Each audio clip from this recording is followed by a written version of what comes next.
నెల్లూరు జిల్లా తెడ్డుపాడు సమీపంలోని పిల్లాపేరు బ్రిడ్జిపై గ్యాస్ సిలిండర్లతో వెళ్తున్న లారీ అదుపు తప్పింది. దీంతో వంతెనపై నుంచి వాగులో పడిపోయింది. ఈ ప్రమాదంలో ఇద్దరికి తీవ్ర గాయాలయ్యాయి. ఈ బ్రిడ్జి ప్రమాదాలకు నిలయంగా మారిందని స్థానికులు చెబుతున్నారు. వంతెన దగ్గర రక్షణ చర్యలు చేపట్టాలని డిమాండ్ చేస్తున్నారు.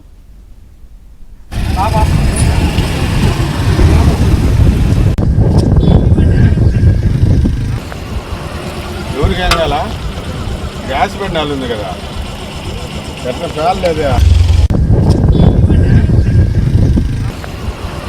ఎవరికి ఏం కాల గ్యాస్ బండి ఉంది కదా, ఎట్లా చాలేదే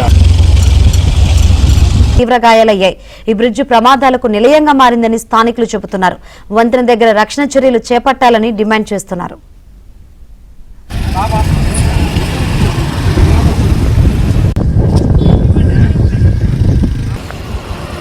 ఎవరికి ఏం కాల గ్యాస్ బండి ఉంది కదా, ఎట్లా చాలేదే ఎవరికి ఏం కాల గ్యాస్ బండి ఉంది కదా, ఎట్లా చాలేదే